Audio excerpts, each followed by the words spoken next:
ସୁପ୍ରଭାତମ୍। ଆଜିର ପଞ୍ଚାଙ୍ଗ ଓ ଅମୃତ ବଚନ। ଶୁଭ ସକାଳ। ଆଜି ଦିନର ପଞ୍ଚାଙ୍ଗ। ଆଜି ଶ୍ରୀ ଶ୍ୱେତବରାହ କଳ୍ପର ବୈବସ୍ୱତ ମନ୍ୱନ୍ତର ଦ୍ୱିତୀୟପରାର୍ଦ୍ଧ ଦକ୍ଷିଣାୟନ ଶୀତ ଋତୁ ପୌଷ ମାସ ଶୁକ୍ଳପକ୍ଷ ନବମୀ ତିଥି ସୋମବାର ଚୁକାବ୍ଦ 5127 ବିକ୍ରମ ସମ୍ବତ 2082 ଡିସେମ୍ବର ମାସର 29 ତାରିଖ। ଆଜି ଦିନଟି ସମସ୍ତଙ୍କ ପାଇଁ ମଙ୍ଗଳମୟ ହେଉ, ଈଶ୍ୱରଙ୍କ ନିକଟରେ ବିନମ୍ର ପ୍ରାର୍ଥନା।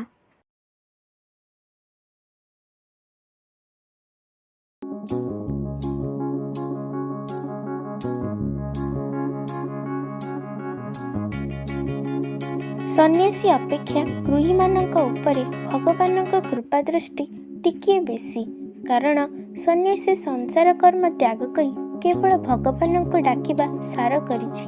ସେ ଯେବେ ତାହା ନ କରେ ସେ ମହାପାପୀ।